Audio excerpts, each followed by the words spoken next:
Unfortunately, they can't be up here because they were ushered out of this very gallery.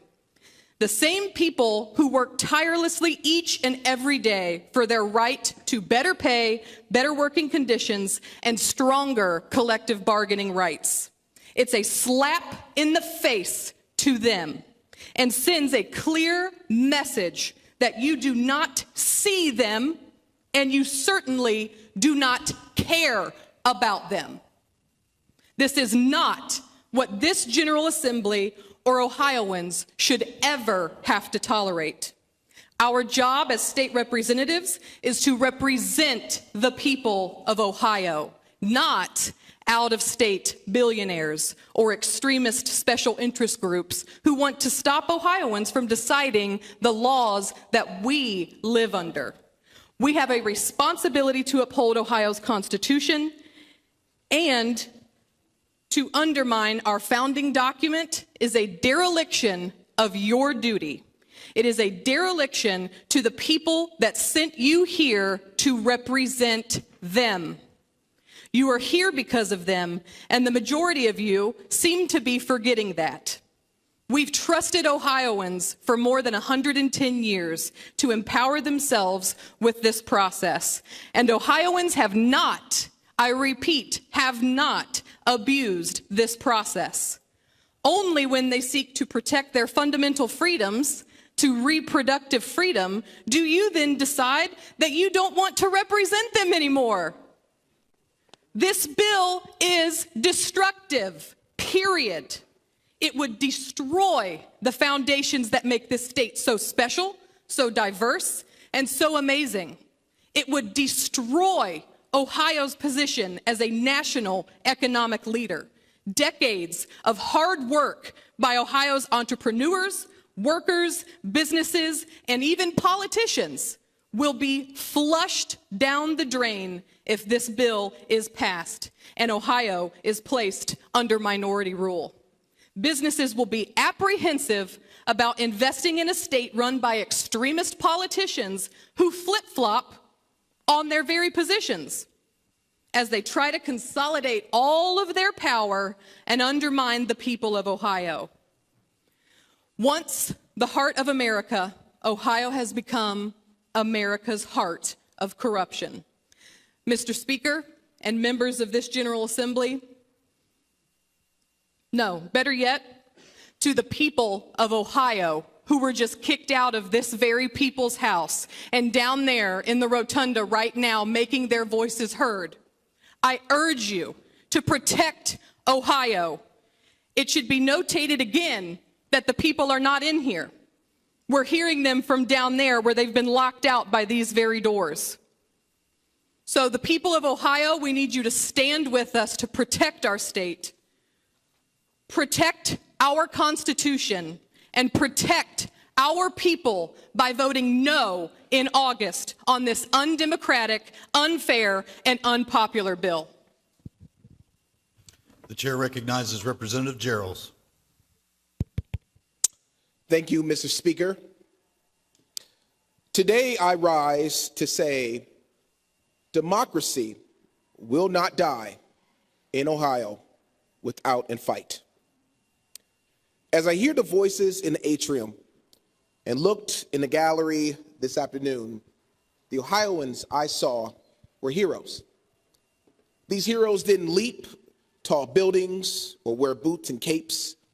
They bled, bruised, and their superpowers were as simple as listening and loving. These heroes were ordinary people who knew even if their lives were impossibly knotted, they could untangle someone else's.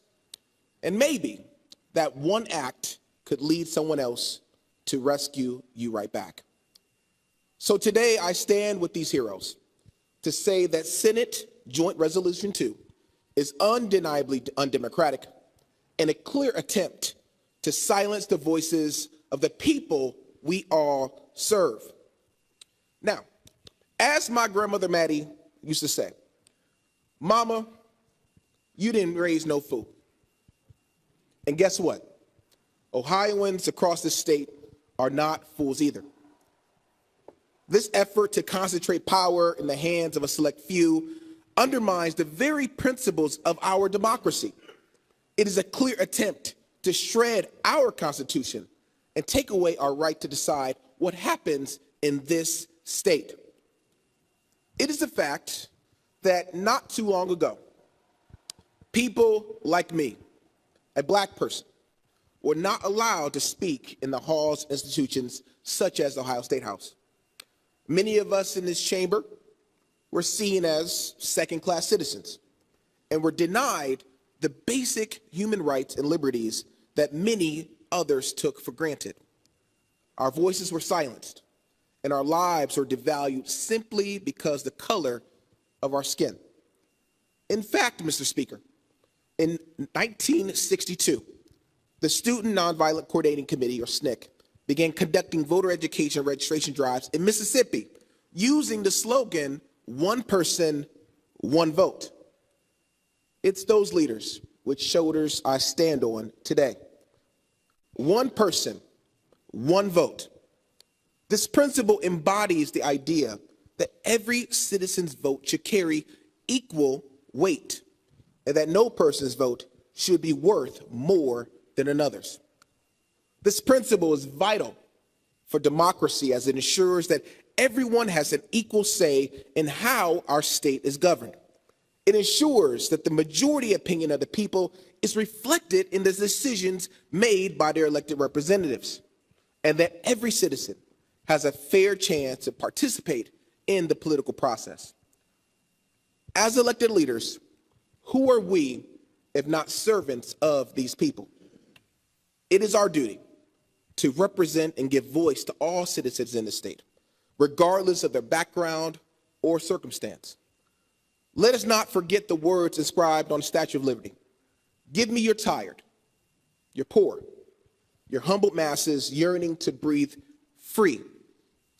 These words remind us of our obligation to uplift and advocate for those who may be marginalized, facing hardship.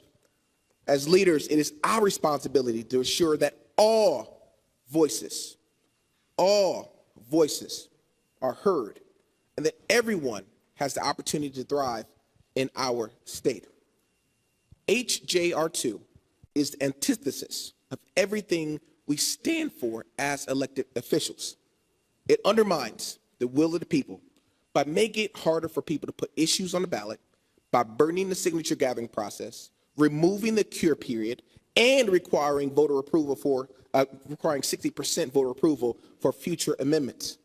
Each and every one of these provisions are cumbersome and are unnecessary. We must fight. We must fight against the removal of this principle of one person, one vote, because it is a fundamental tenet of democracy and a cornerstone of a just and equitable society. When we allow the erosion of this principle, it leads to unequal representation and a concentration of power in the hands of a privileged few. I'll end my remarks talking directly to the people of Ohio. Martin Luther King Jr. reminded us that the arc of the moral universe is long, but it bends towards justice. We all need to believe, even as all visible signs of progress seem to be eroded, that the Ohio we seek lies waiting for us, just on the other side of this hellscape.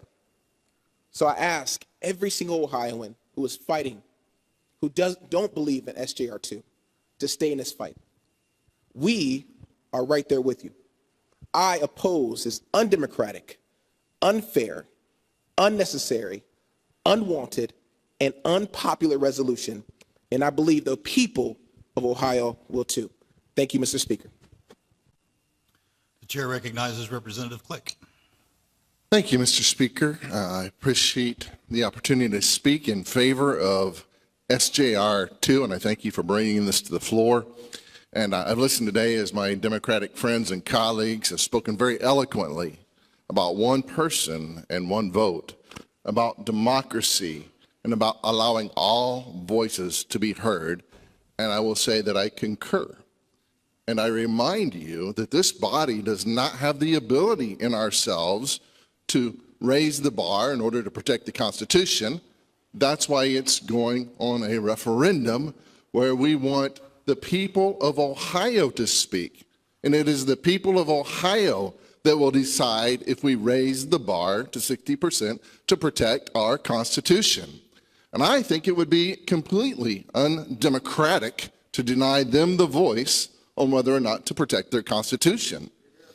It would be denying the democratic voices of the people of Ohio that my colleagues seem to respect so highly, but yet seem to be so afraid of.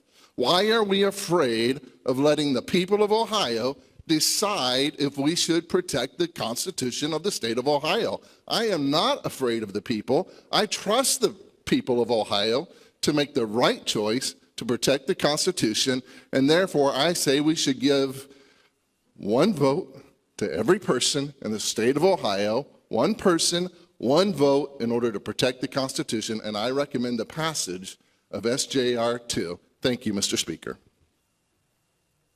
The chair recognizes Representative Stewart.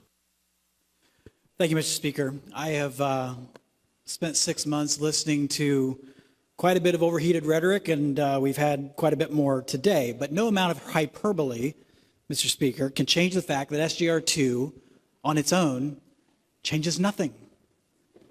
It merely asks Ohioans if they want to approve a 60% threshold or not by voting in a free and fair election. And Mr. Speaker, if that is really someone's idea of an attack on democracy, then respectfully, they need to turn off cable news, log off Twitter, and come back to reality. This is not the end of the debate. It's the beginning. If you agree with SJR 2, go make the case to Ohioans. If you disagree with SJR 2, go make the case to Ohioans. With your yes vote today, you merely empower our citizens to express their own opinion through their vote. And I hope that you will do so this afternoon. The chair recognizes Representative Russo. Thank you, Mr. Speaker. It's been a long afternoon, a long couple of weeks debating this issue, but I rise here today in the People's House in defense of the voice of the people, those voices that we hear out in the hallway, not up in the balcony, because frankly, many people in this room are afraid of those voices. This unfair, unpopular, and undemocratic power grab is an attack on the people of Ohio, the people that we were sent here to represent, and an attack on, yes, our sacred Constitution and a sacred right that the people in this state have had for over 111 years. I find it ironic that people want to honor a sacred right, except this one in the Constitution right now today that many of you are going to vote to make sure gets silenced. This resolution will shred our Constitution. It will end majority rule in our state. Make no mistake about that, the people who are watching online. And it will snuff out the principle, yes, of one person, one vote, to my colleague 2 rows over. And it should not be the legacy of this General Assembly, yet it will be.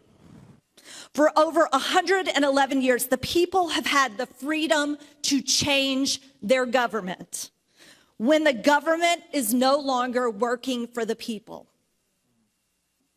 And that's because our Constitution was founded on the ideal that it should be entrusted to the people, not to politicians, but to the people. The people have spoken on this issue. We've heard it in committee hearings. We've heard it chanted in the halls of this building. We've heard it with bipartisan unity from 4 former governors, 5 former attorney generals, and more than 230 organizations representing the hardworking people in this state, including our police, our fire, our tradesmen and women, every walk of life, our teachers, we've heard it from them.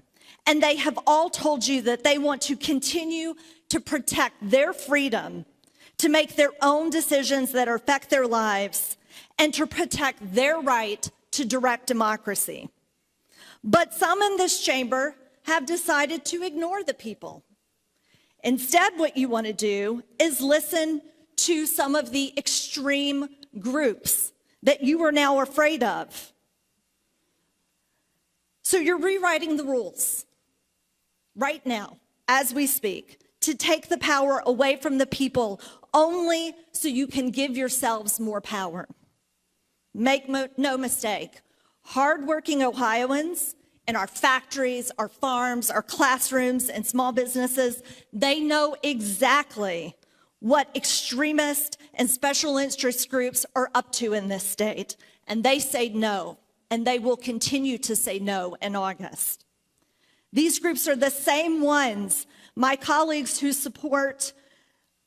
are supporting the end to majority rule said they were fighting against in the first place, these outside, out-of-state special interests. That's what you're protecting the people from. If this is meant to keep out-of-state special interest groups from impacting our elections, then why, please tell me, is there a mega donor billionaire from Illinois, Wisconsin, I'm sure he's got houses in multiple states, why is he pumping $1 million into this state, into many of your districts, into the speaker's district, to influence a vote that will take away the right of people? That's not saving our Constitution. That's caving to an outside special interest. And the lies to justify this do not stop there. At first, our Secretary of State, the sponsors of this legislation, they said, oh, this has absolutely nothing to do with abortion rights. Nothing. But we know that's a lie. In fact, we've got it in writing from one of your colleagues sent to your caucus. And then once you all were exposed, the only groups that are actually supporting this have no shame in admitting that this is precisely to stop the citizens' voices in November if they get reproductive rights on the ballot. They've been very clear about that. I heard them testify about it in committee.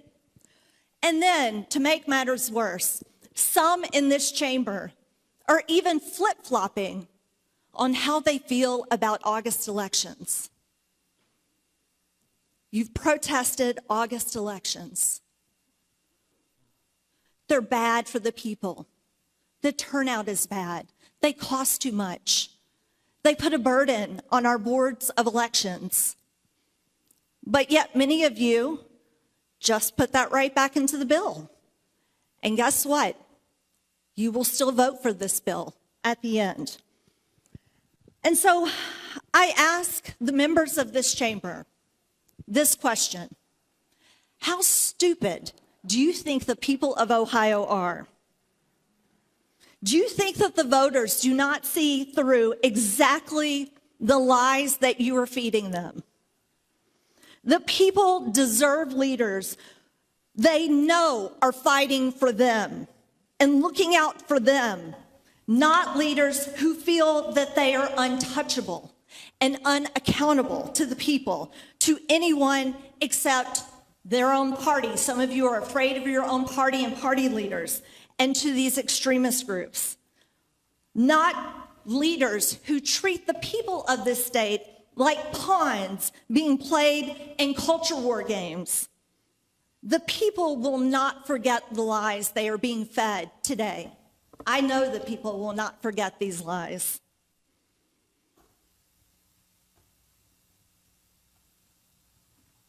These people will also not forget the economic harm that this power grab will create in our state.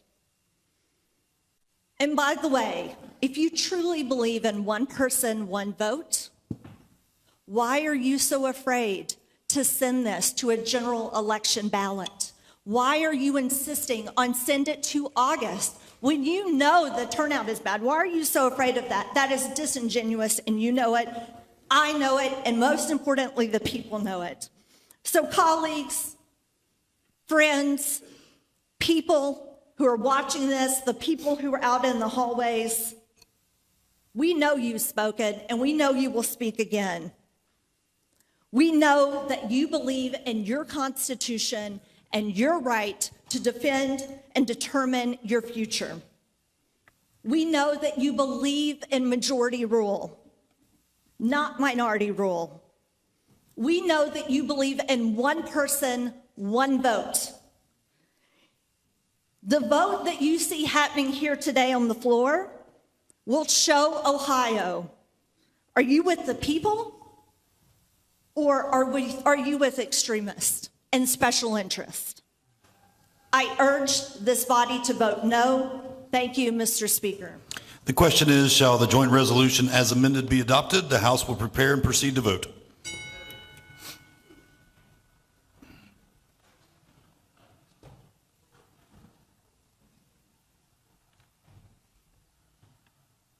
Have all members now voted? The clerk will read the roll. 62 affirmative votes, 37 negative votes. With 62 affirmative votes and 37 negative votes, having received the required constitutional majority, the joint resolution as amended is hereby adopted. The chair recognizes Representative Oslager. Mr. Speaker, the purpose for which we have convened being completed, I now move that the House stand adjourned until Tuesday, May 16th, 2023 at 9:00 a.m.